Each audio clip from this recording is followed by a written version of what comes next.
আমি চাই যে লিভার টনিক খায় যান আপনি রেগুলার। লিভার টনিক খেলে মাদ্রাসা যে খাওয়ানি দেয় খুব সুন্দর করে ভালো হজম হবে, আপনার বাথরুমও ক্লিয়ার হবে, খাওয়ার রুচিও তো বাড়বে, ঘুমও সুন্দর হবে। খাবার যখন অল্প সময় দ্রুত হজম হয়ে যায়, শরীর ফ্রি হয়ে যায়, এখন ঘুমের মধ্যে শরীর নিজে নিজে চিকিৎসা করে। রাত্রেবেলা টেস্টোস্টেরন হরমোন তৈরি হওয়া, স্পাম, যেহেতু লিভার টন খেলে খাবারটা সর্বোচ্চ হজম হয়, কোনো শুক্রাণু ভালো করে তৈরি হয় রক্তের মধ্যে। তো এই জন্য এটা রেগুলার যদি খায় যান, মাত্র 300 টাকার ওষুধ প্রত্যেক মাসে খাবেন। মাদ্রাসার প্রত্যেক উস্তাদরে বলবেন, যাদের ফুলাফান খাইবার চান ওদেরকেও খাইতে বলবেন, না যদি খাইবার চাও এর ফলে দিবেন যে খাবার রুচি তার ঠিকঠাক থাকবে। বাচ্চা বলবেন আউট জিনিস খাইবার চাইবে না, খাবার শাকসবজি ভালো জিনিস খাইবার চাইবে। কারণ লিভার যখন সে মানসিক বিকারগ্রস্ত হয়ে যায়, লিভার যাদের পাগলা হয়ে যায়, পাকস্থলী যাদের পাগলা হয়ে যায়, তখন আজে বাজে জিনিস খাইতে মন চায়।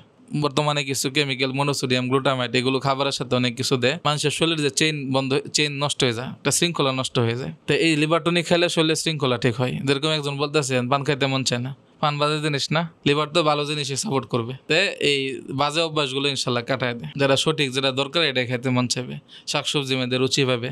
এটা একটা আজব ওষুধ, এটা যে কেউ খাবে আলহামদুলিল্লাহ সব অনেক উপকার পাবে।